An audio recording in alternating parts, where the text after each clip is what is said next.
To be able to show your videos to the right viewers, the YouTube algorithm needs to understand two key pieces of information. The first is, what's your channel about? What are the topics that you cover? The second is, who is your target audience? If you replicate the simple YouTube channel setup that I will walk through in this video, which won't take you any more than 30 minutes, I don't think, you'll provide the algorithm with that information and get your channel off to the best possible start. Most new YouTubers don't do that. From what I can see, people just start filming and uploading videos, which is great because it gets you going, it gives you momentum, it gets your channel off the ground, but it confuses the algorithm. It doesn't know who to show your videos to. The end result is lots of wasted videos. So I'd recommend, don't be like most new YouTubers. Take the 30 minutes or so it requires to replicate this simple channel setup. So just a quick point before we start. To get the most from this video, you really need to understand who your target audience is and what topics you're going to cover on the channel. If you haven't done that yet, I'd suggest having a look at the couple of videos that I've linked to in the description below. But if you're ready to get cracking, let's go behind the scenes into my YouTube account and I'll show you this really simple channel setup. Okay, so the first thing you need to do when you come into the YouTube studio for your channel is to go down to the Customization menu and click on that. And you'll see all these options, all these different settings that you can change. The first one on the Profile tab is a banner image. Now you can spend forever thinking about fonts, colours. It's a rabbit hole. It's easy to get dragged into it and never come out. So my suggestion is, unless you are a designer and you find this sort of stuff easy, don't worry about it for now. It won't make or break your channel in the beginning. You can always come back to this later. So leave it for now. The next thing is your profile picture. Now this is important. It appears everywhere. It's important that it represents you. So for example, for my channel, I want it to represent a sort of laid back, casual persona. That's what I am. That's how I am on the videos. That's what I want to portray. So I just chose a photograph of me out mountain biking. So the important thing is that you pick something that represents the vibe you want your channel to portray. The next thing is the name of your channel. Now, if you're going for a personal brand, ideally it's your name. If you're not doing that, you perhaps want a what it says on the tin type of name. So for example, if your channel is about simple woodworking for beginners, a name like Simple Woodworking would be perfect. It explains exactly what the channel's about and it's got your main keywords in the title. With regards to the handle, which comes next, try and keep it as close as possible to the name of your channel. So as you can see on mine, I've had to put 100 at the end of Retirement Reimagined because Retirement Reimagined was taken, but it's close enough. The content in this description box is what appears on your YouTube channel homepage.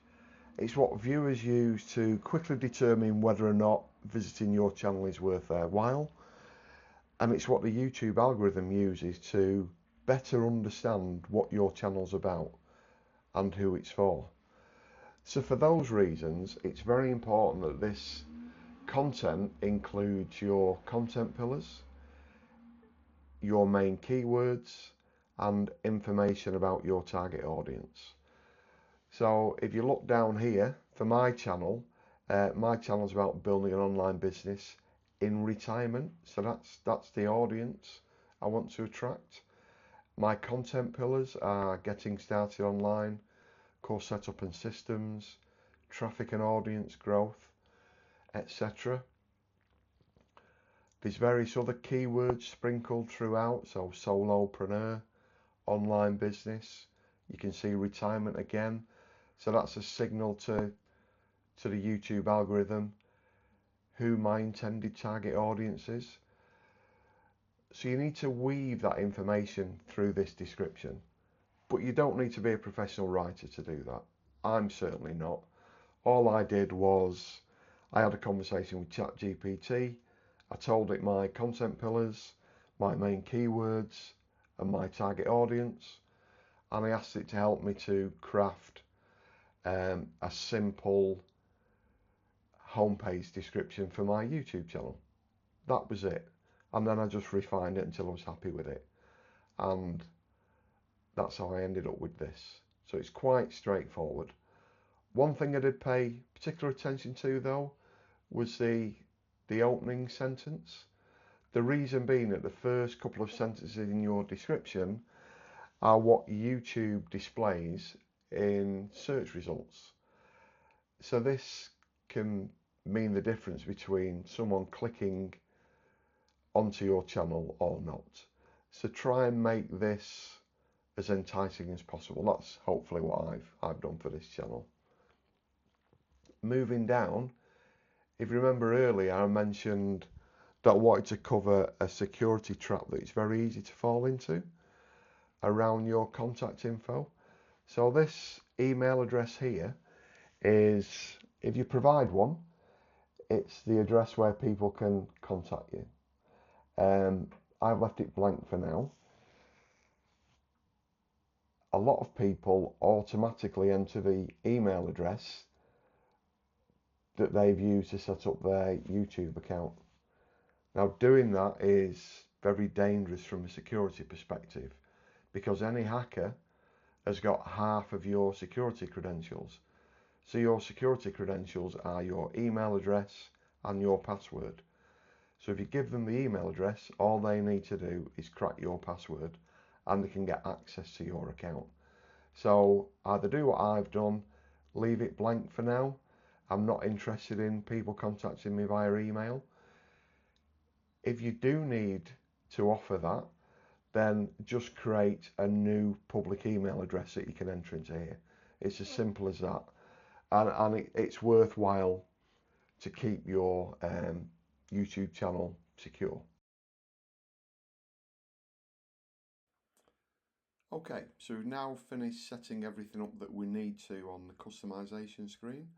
So it's time to move down to the settings screen. And if we go onto the channel page in there, and we start with the basic info. So this first section we've got here are your channel tags or keywords as it's labelled. So those are the main keywords that relate to your channel. So all the main keywords that you include in your description, plus any more that you couldn't fit into your description. You don't need to go overboard. 15 to 20 or 30 or so is adequate.